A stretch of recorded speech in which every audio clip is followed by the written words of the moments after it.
Mrs. Vokes was a lonely little widow whose only desire in life was to learn how to dance. One evening, she went to a rager where she met Mr. Davenport, a dance instructor who owned a local studio and offered to teach Mrs. Vokes how to dance. Good evening. I could not help but notice your talent from across the room.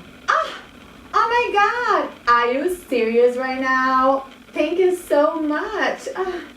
I would love to take you as my student.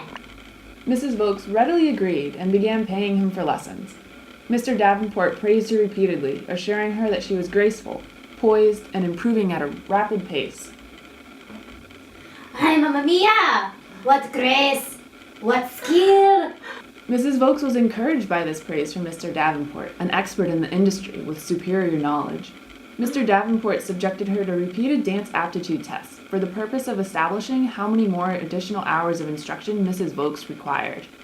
Oh my God, I'm working so hard on this. How is this? What do you think? So nice! But I think you need to take a few more lessons. Oh my... In fact, Mrs. Vokes was utterly devoid of talent, something that Mr. Davenport knew quite well. However, through continued false representations, Mr. Davenport duped Mrs. Vokes into 14 dance courses totaling over $31,000.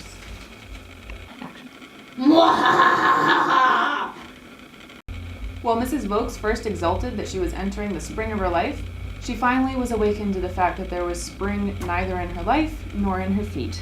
You suck! So she took Mr. Davenport to court, alleging that Mr. Davenport's false representations of her dancing abilities had induced her to enter into multiple contracts with the sole intent to defraud and deceive her. The trial court dismissed Mrs. Vokes' complaint, and she now appeals.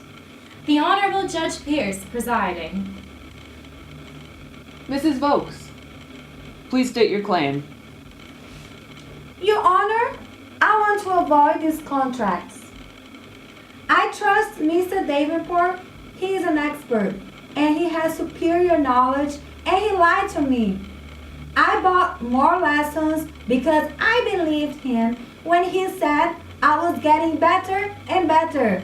But I realize now that was never, ever, ever the case.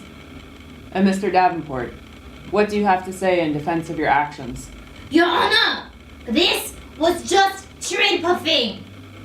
It's normal in the industry to compliment dancers and encourage them to buy more lessons. Besides, I was just giving my opinion. A misrepresentation has to be about a fact. Well, that's generally true, Mr. Davenport. Mrs. Vokes raises a good point. Because you are considered to have superior knowledge and be in a position of power over her, any opinions you share with her are a statement of fact. If you had both been contracting on equal footing, then perhaps your statements would only be considered opinions. While a party typically does not owe a duty to disclose facts, once you began to give her instruction and feedback, it became your duty to tell her the entire truth. For this reason, equity demands that Mrs. Vokes' case proceeds. Yeah! I will show you my moves in court.